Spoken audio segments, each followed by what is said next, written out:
Hello everyone, welcome to my channel.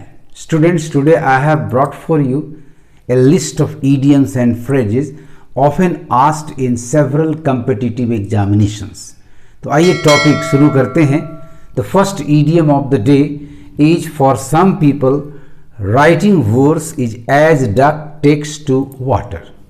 Some people के लिए writing verse बिल्कुल वैसा ही है जैसे डक टेक्स टू वाटर, जैसे बत्तखें पानी में उतर जाती हैं. इसका मतलब हुआ बत्तख के लिए पानी में उतरना बिल्कुल आसान होता है. उनका नेचर यही होता है, वो पानी में एट ईज महसूस करती हैं. तो वैसा व्यक्ति जो कविता लिख रहा है उसके लिए कविता लिखना कैसा है? As duck takes to water, यानी उनके लिए भी ये आसान है, बिल्कुल नेचुरल है. इस अर्थ के आधार पर आप ऑप्शंस को एग्जामिन करें तो नंबर ए है like taking the duck to water. No, ये कविता लिखने वाले लोग डक को वाटर नहीं ले जा रहे हैं. नंबर बी है लाइक बर्स्टिंग आउट सडनली, अचानक विस्फोट की तरफ फूट पड़ना. This is not matching. Number C like dropping the duck in the water, duck को पानी में डाल देना, ऐसा भी मीनिंग नहीं आ रहा है. And number D like easily and naturally speaking. This is the right option, students, so mark it as your correct answer. So the idiom as duck takes to water means like easily and naturally speaking. Let us come to number 2. He made my day by telling me how important I was to him. Made my day अर्थात मुझे खुश कर दिया. जब भी कोई व्यक्ति मुझे कहेगा कि आप मेरे लिए बहुत महत्वपूर्ण हैं तो जाहिर है कि मैं बहुत खुश हो जाऊंगा. अब इस अर्थ के आधार पर ऑप्शंस को एग्जामिन करें. नंबर ए गेव मी ग्रेट प्लेजर, बिल्कुल सही आंसर है. डिस्प्लीज्ड मी कभी होगा नहीं. कोई व्यक्ति मेरी तारीफ करेगा तो मैं नाराज कैसे हो जाऊंगा. स्पॉइल्ड माय डे, मेरा दिन बर्बाद कर दिया, ये भी मैच नहीं कर रहा. मेड मी रिजेंटफुल, मुझे रिजेंटफुल, घृणा के लायक बना दिया, घृणा से भर दिया. The right option students is number A gave me great pleasure. Well students, आप मेरे चैनल को सब्सक्राइब करना नहीं भूलेंगे, साथ साथ इस वीडियो को लाइक शेयर करना भी नहीं भूलेंगे. आइए आते हैं नंबर 3 पर. He made away with 10,000 rupees in the course of 3 months. Made away का मतलब ऐसे होता है लेकर भाग जाना, लेकिन यहाँ एक फ्रेज आ रहा है सेंटेंस में in the course of 3 months. भाई in the course of 3 months में वो पैसे लेकर भागेगा नहीं बल्कि पैसे बनाएगा, अर्थात पैसे कमाएगा. यहाँ भागने का सेंस नहीं है बल्कि कमाने का सेंस आ रहा है. आइए इस अर्थ के आधार पर आपका राइट ऑप्शन नंबर ए बिल्कुल आ रहा है. Mark it as your correct answer. Run away का सेंस है नहीं. स्क्वांडर्ड पैसे पानी की तरफ बहाने का सेंस है नहीं. सेव्ड बचत करने का भी सेंस नहीं है. So right answer is number A. Number 4, the students of the group have assured their project guide that they will all work against the clock. Work against the clock यानी जैसा घड़ी का समय बता रहा है उसी के अनुसार काम करेंगे, अर्थात जो डेडलाइन दिया गया है, जो लिमिटेड टाइम दिया गया उसी के अंदर काम को पूरा करने का सेंस आ रहा है. सो ऑप्शंस को एग्जामिन करें. ऑप्शन नंबर ए वर्क वाइल कीपिंग पेशेंस, ऐसा मीनिंग नहीं आ रहा, पेशेंस रखने का सेंस नहीं है. वर्क विद वीगर, पूरे जोश के साथ काम करेंगे. To finish in limited time, जो भी सीमित समय दिया गया उसी में काम समाप्त कर लेंगे. आपका राइट ऑप्शन नंबर बी है. नंबर सी है वर्क विथ एंथुसियाज्म, जोश के साथ काम करेंगे, लेकिन ये नहीं कह रहा है कि मैं समय सीमा के अंदर काम करूंगा. Work hard to go against the time, no, समय के खिलाफ जाकर काम नहीं करूंगा बल्कि समय के सीमा के अंदर काम करूंगा. Let us come to idiom number 5. To let off steam my friend started murmuring. To let off steam my friend started murmuring, murmuring बुदबुदाना, यानी टू लेट ऑफ स्टीम करने के लिए, स्टीम को लेट ऑफ करने के लिए मेरा मित्र बुदबुदाने लगा, अंडरटोन में बोलने लगा. आइए ऑप्शंस को एग्जामिन करते हैं. इस तरह से उसके अंदर कोई टेंशन की बात है जिसे वो रिलीज करना चाहता है, एट ईज होना चाहता है. आइए ऑप्शंस को एग्जामिन करें. Number A to release his tension, बिल्कुल सही आंसर है. To show his anger, anger show करेगा तो आदमी जोर जोर से बोलेगा, बट यहाँ मरमरिंग आ रहा है. To show his approval, approval के लिए वो मरमर नहीं करेगा. To show his displeasure, displeasure करने के लिए भी मरमरिंग संभव नहीं है. सो राइट ऑप्शन आपका नंबर ए है. to release his tension. Let us come to number 6. Once the case reached the court, एक बार कोई मुकदमा, कोई केस अदालत पहुंच जाता है, the police washed their hands off it. तो पुलिस अपना हाथ इससे धोकर किनारे हो जाती है, अर्थात वो अपने आप को उस मामले से अलग कर लेती है। नंबर ए देखें तो waited for a response to, no, किसी रिस्पॉन्स का इंतजार करने का अर्थ नहीं है। Claimed credit for, no, court police को क्रेडिट नहीं देती।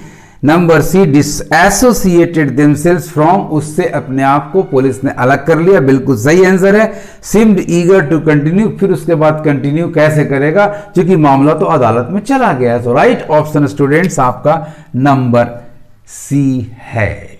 Now let us come to number 7। She wanted to go hitchhiking, lift लेकर जाना चाहती थी।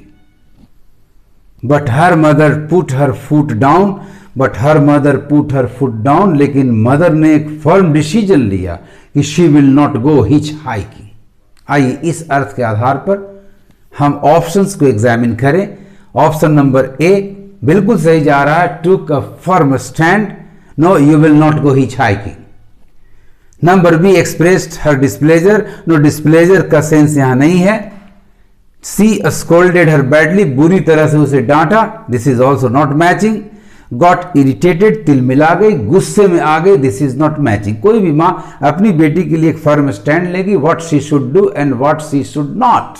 सो right option students number A, took a firm stand.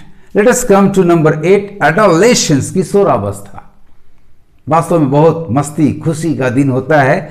एडोलेशंस is a period of halcyon days. Halcyon का मतलब ही होता है calm, full of joy, happy, etcetera etcetera, means always, हमेशा खुशी का एहसास, खुशी की जज्बात होगी।